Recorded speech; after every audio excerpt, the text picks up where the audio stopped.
Hello everyone. Previous video में हमने chapter start करा था अपना weavers, iron smelters and factory owners. इस वीडियो में हम चैप्टर को कंटिन्यू करेंगे और आगे के टॉपिक्स को समझेंगे। तो चलिए फिर स्टार्ट करते हैं। Who were the weavers? Weavers मतलब ये जो बुनकर थे ये कौन होते थे?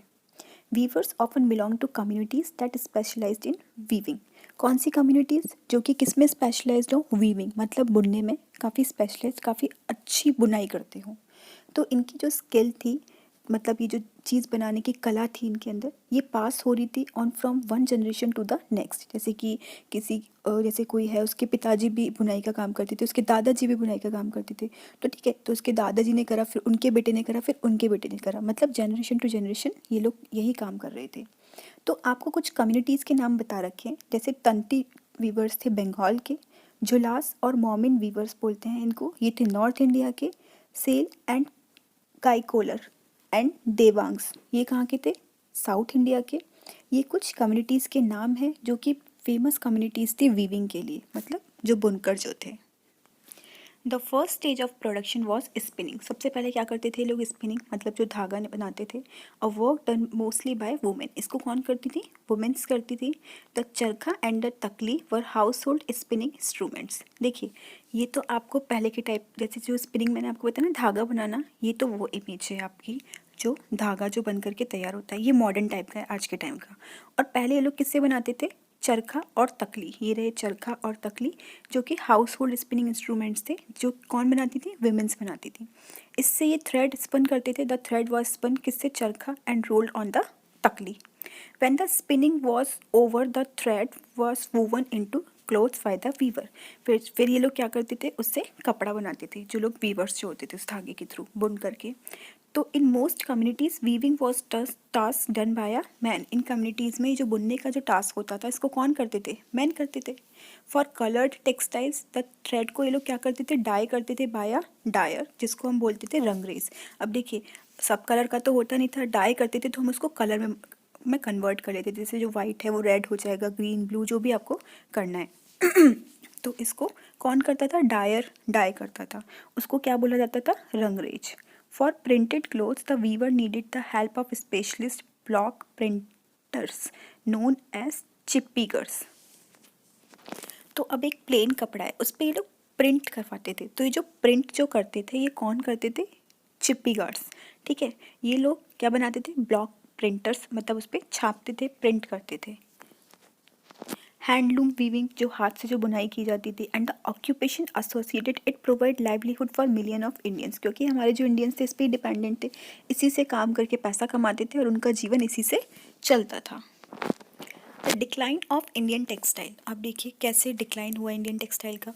ये जो डेवलपमेंट हो रहा था कॉटन इंडस्ट्रीज़ का ब्रिटेन में, ठीक है, इसने अफेक्ट करा जो भी टेक्सटाइल प्रोड्यूसर थे इंडिया को, उसको कई तरीक़ों से अफेक्ट करा। सबसे पहले कैसे कि जो इंडियन टेक्सटाइल है, अब उन्हें कंपटीशन करना पड़ रहा था ब्रिटिश टेक्सटाइल के पास। कहाँ पर? यूरोपियन और अमेरिकन मार्केट में। पहले कोई कॉम्पिटिटर नहीं था, बट अब यूरोपियन और अमेरिकन मार्केट में ब्रिटिश टेक्सटाइल से उन्हें कंपटीशन करना पड़ रहा था। सेकंड क्या था? Export textile to England. अगर आप इंडिया से कोई चीज़ बाहर भेज रहे हो तो उसको बोलते हैं एक्सपोर्ट करना, ठीक है। और अगर आप बाहर से कोई चीज़ परचेज कर रहे हो तो उसे कहते हैं इम्पोर्ट करना, मतलब फॉरेन कंट्रीज से। तो जो एक्सपोर्ट हो रहा था टेक्सटाइल का इंग्लैंड में, वो भी क्या हो गया? अब बहुत ही डिफ़िकल्ट हो गया। क्यों? क्योंकि वहाँ पे बहुत ज़्यादा ड्यूटीज़ चार्ज करी जा रही थी, मतलब पैसा बहुत ज़्यादा ये लोग लगा रहे थे उसके ऊपर।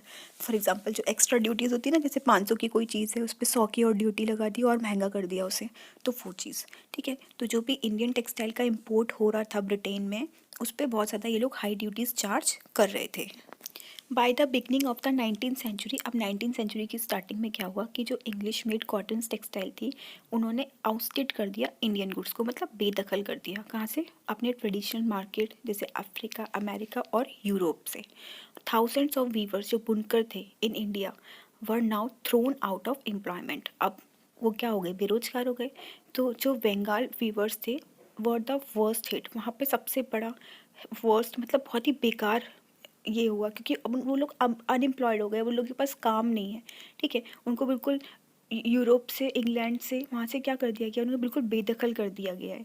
तो इंग्लिश एंड यूरोपियन कंपनीज जो हैं, अब उन्होंने स्टॉप कर दिया इंडिया के गुड्स को बाय करना।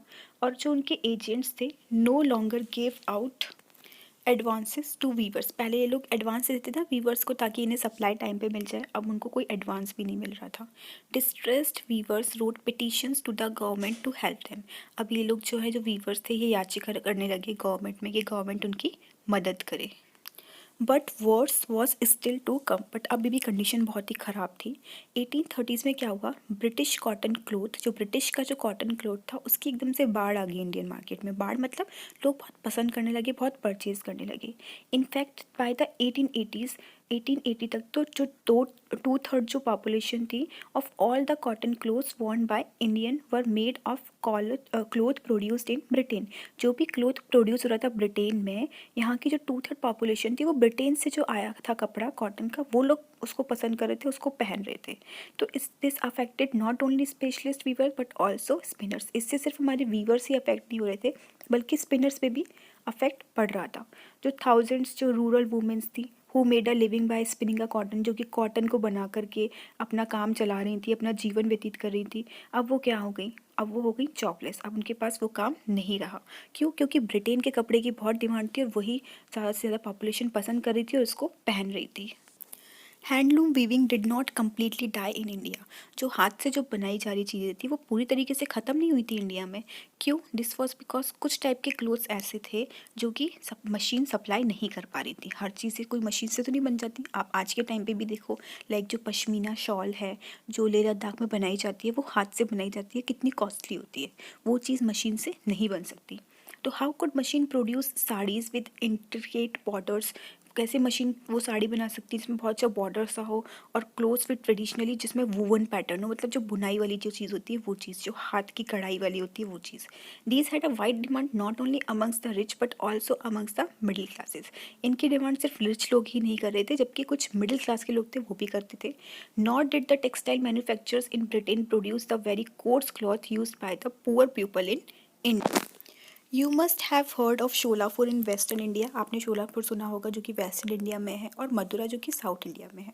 ये जो टाउन थे ये बहुत ही इंपॉर्टेंट न्यू सेंटर्स बने वीविंग के। कब? लेट 19th सेंचुरी में। जब नेशनल मूवमेंट हुआ तो महात्मा गांधी ने लोगों से बोला कि आप बॉयकॉट करो, मतलब मना करो, किसको? इम्पोर्टेड टेक्सटाइल को मतलब जो ब्रिटेन से जो कपड़ा आ रहा था उस चीज़ को, और आप यूज़ करो hand spun and hand woven cloth, जो हाथ के बने हुए कपड़े होते हैं उनको यूज़ करो। खादी जो है किसका सिंबल बन गया? नेशनलिज्म का। और चरखा जो है उसने रिप्रेजेंट करा इंडिया को, and it was put at the centre of try colour flag, इसको कहाँ पे बनाया गया? सेंटर में ट्राई कलर फ्लैग के, किसके? इंडियन नेशनल कांग्रेस ने इसको अडॉप्ट करा था 1931 में। इन्होंने अपने फ्लैग जो ट्राई कलर फ्लैग था उस पर चरखा था। ये आप देख सकते हैं इसकी इमेज को, ठीक है। What happen to the weavers and spinners who lost their livelihood, उन वीवर्स और स्पिनर्स के साथ क्या हुआ? अब जिनका जीवन ही उसी चीज़ से चल रहा था वो पूरा खो चुके थे उस चीज़ को, किसको? अब उनके पास एम्प्लॉयमेंट नहीं रहा था, ठीक है। तो जो बहुत सारे वीवर्स थे वो अब एग्रीकल्चरल लेबर बन गए। सब migrated to the cities in search of work, कुछ सिटीज़ में चले गए काम की खोज में, और कुछ जो है went out of the country से बाहर चले गए टू वर्क इन प्लांटेशन करने के लिए अफ्रीका और साउथ अमेरिका में। कुछ हैंडलूम वीवर्स थे also found work in new cotton mills, उनको न्यू कॉटन मिल्स में काम मिल गया, जो कि कहाँ पर मिल्स बनी थी? बॉम्बे में, जो कि अब मुंबई है, अहमदाबाद में, शोलापुर में, नागपुर में और कानपुर में। यहाँ पे जो मिल्स बनी थी वहाँ पे ये लोग काम करने चले गए। कॉटन मिल्स कम, अब देखिए जो फर्स्ट कॉटन मिल थी इंडिया की उसने सेटअप करा स्पिनिंग मिल, कहाँ पर? बॉम्बे में, 1854 में। तो फर्स्ट कॉटन मिल कहाँ पर बनी थी? बॉम्बे में। कौन से ईयर में? 1854 में। From the early 19th century जो बॉम्बे जो है grown as an important port, सबसे इम्पॉर्टेंट पोर्ट था किसके लिए? एक्सपोर्ट करने के लिए, मतलब इंडिया से विदेशों में जो माल जाता था, क्या जाता था? Raw cotton. कहाँ से? इंग्लैंड से, इंग्लैंड भेजी जाती थी, और चाइना, मतलब रॉ कॉटन को, जो कच्ची जो होती, ठीक है। ये it was close to the vast black soil, किसके पास था? वहाँ पर ब्लैक सॉइल कहाँ पर ज़्यादा है? आपके वेस्टर्न इंडिया में, जो वेस्टर्न पार्ट है इंडिया का वहाँ पे ब्लैक सॉइल बहुत ज़्यादा है, और ब्लैक सॉइल बेस्ट है कॉटन की खेती, मतलब खेती करने के लिए। कॉटन जो है ब्लैक सॉइल में सबसे अच्छी होती है, आपने पढ़ा है ये ज्योग्राफी और साइंस में अपनी, ओके। तो जहाँ पर कॉटन को ग्रोन किया जाने लगा, अब कॉटन टेक्सटाइल जो मिल्स हैं यहाँ पे बनाई जाने लगी। क्यों? क्योंकि यहाँ पे रॉ मटेरियल आपको ईजिली सप्लाई हो रहा था, ईजिली रॉ मटेरियल मिल रहा था। रॉ मटेरियल से फिर हम मैन्युफैक्चर करके अपने फिनिश्ड गुड्स को बनाते हैं, मतलब कपड़ा बनाते हैं, जो टेक्सटाइल इंडस्ट्री होती है वो। By 1900 over 84 mills started operating in Bombay. 1900 तक 84 मिल्स बन गई बॉम्बे में। Many of these were established by Parsi and Gujarati businessmen. किन लोगों ने स्टार्ट करी? पारसी और गुजराती बिजनेसमैन ने, जिनके पास काफ़ी पैसा था और उन्होंने ट्रेड करा चाइना के साथ।